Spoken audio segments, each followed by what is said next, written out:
प्यारे मित्रों, ओम नमस्ते। मैं आलोक कुमार पटवा आज आप सभी को उज्जाई प्राणायाम के विषय में बताऊंगा। इस संदर्भ में सर्वप्रथम हम आप जानेंगे इसका शाब्दिक अर्थ क्या है। उसके बाद हम चर्चा करेंगे कि इसको करने से पूर्व क्या क्या सावधानी रखी जानी चाहिए, इसकी विधि क्या है, लाभ क्या है और किस योगिक ग्रंथ में इसके क्या लाभ बताए गए हैं। तो आइए प्रारंभ करते हैं। उज्जाई प्राणायाम। उज्जाई प्राणायाम का शाब्दिक अर्थ होता है ऐसा प्राणायाम जो आपको अपने प्राणों पर विजय प्रदान करने की सामर्थ्य प्रदान करे। ये हो गया हमारा उज्जाई प्राणायाम का शाब्दिक अर्थ। अब हम आप जानेंगे इसको करने से पूर्व क्या क्या सावधानी रखी जानी चाहिए। तो वे व्यक्ति जिनके गले का ऑपरेशन हुआ हो इसका अभ्यास ना करें।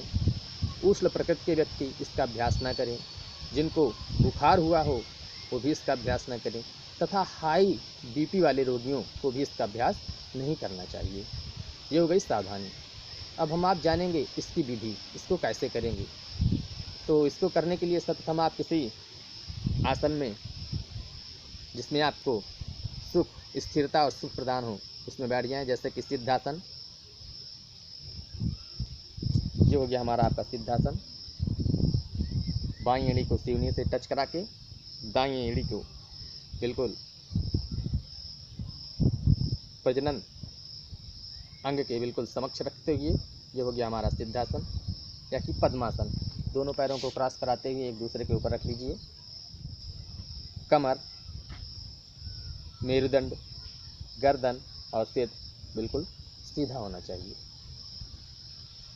किसी भी आसन में आप बैठ जाइए सुखपूर्वक। ज्ञान या ध्यान मुद्रा या कि वायु मुद्रा लगा लीजिए, जो भी आपको उपयुक्त लगे उसमें आप बैठें बिल्कुल सीधा। इसको करने से पूर्व सांसों को पहले आप रेचक कर दीजिए, सांसों को बाहर छोड़ दीजिए और नासिका के माध्यम से गले का संकुचन करते हुए सांसों को अंदर ग्रहण करेंगे, सांसों को पूरक करेंगे। कैसे करेंगे? कमर गर्दन बिल्कुल सीधी और सांसों को बाहर छोड़ें, नेत्रों को बंद करें। अब प्राणायाम के अभ्यास के लिए घर्षण करते हुए वायु को अंदर भरेंगे, वायु को पूरक करेंगे। कैसे?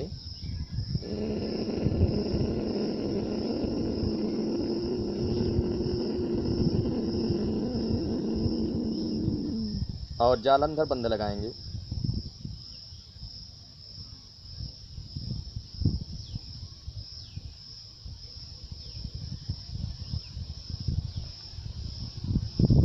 यथाशक्ति कुंभक करने के पश्चात ठुड्डी को धीरे धीरे सामने की ओर ले आएं। दाएं अंगूठे से दाईं नासिका को बंद करें तथा बाईं नासिका से सांसों को धीरे धीरे बाहर छोड़ दें।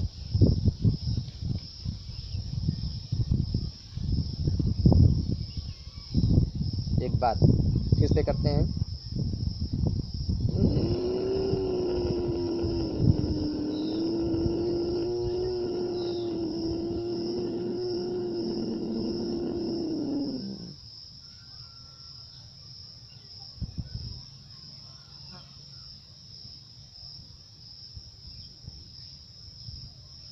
यथाशक्ति कुंभक करने के पश्चात ठुड्डी को सामने ले आएं। दाएं अंगूठे से दाईं नासिका को बंद करें और धीरे धीरे सांसों को बाईं नासिका से बाहर छोड़ दें, रेचक कर दें।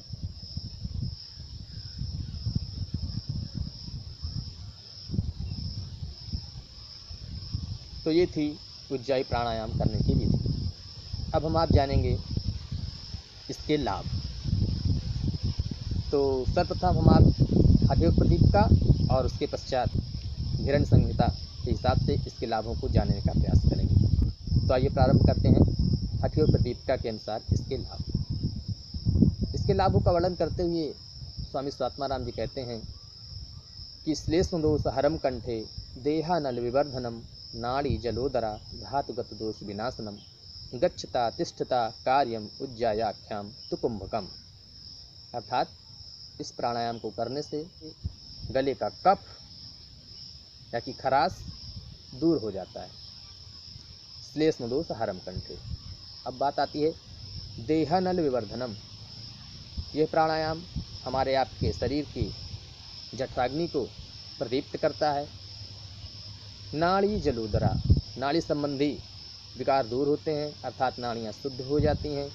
जलोदर नामक रोग नष्ट होता है। जल का अर्थ होता है वाटर या पानी, और उदर का अर्थ होता है हमारा पेट। तो ये प्राणायाम हमारे पेट में एकत्रित हुए एक्स्ट्रा पानी को, एक्स्ट्रा वाटर को दूर करता है। जलोदर। धातुगत दोष विनाशनम, अर्थात रिप्रोडक्टिव सिस्टम से संबंधित या धातु से संबंधित बीमारियों को भी दूर करता है। गच्छता तिष्ठता कार्यम उज्जायाख्याम तुकुम्बकम। अब स्वामी स्वात्माराम जी इसके बहुत ही उत्तम विशेषता के बारे में, अति उत्तम विशेषता के बारे में बताते हुए कहते हैं कि यह प्राणायाम आप चलते हुए, गच्छता बैठे हुए अर्थात तिष्ठता, और कार्य करते हुए अर्थात कार्यम उज्जायाख्याम तुकुम्बकम। इसका अभ्यास आप बैठे हुए, चलते हुए और कार्य करते हुए कर सकते हैं। ये था हमारा हठयोग प्रदीपिका के हिसाब से इसके लाभ।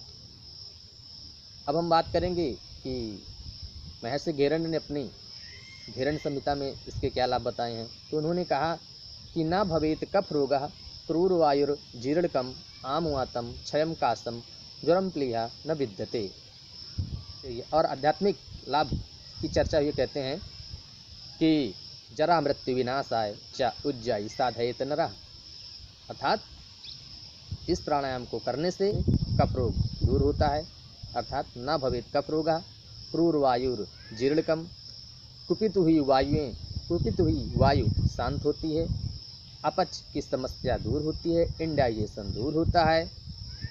आमवातम, आम होता है आयुर्वेद में, आम को भोजन कहते हैं, और वायु को, वात को वायु कहते हैं। तो आमवात अर्थात गैस, भोजन से उत्पन्न हुई जो गैस होती है अपच के कारण, वो भी दूर होती है। क्षयम अर्थात टीबी या ट्यूबरक्लोसिस का रोग दूर होता है। कासम खांसी या कफ, इसके अभ्यास से दूर होते हैं। ज्वरम प्लीहा न विद्यते, ज्वर अर्थात फीवर और प्लीहा संबंधी रोग दूर होते हैं।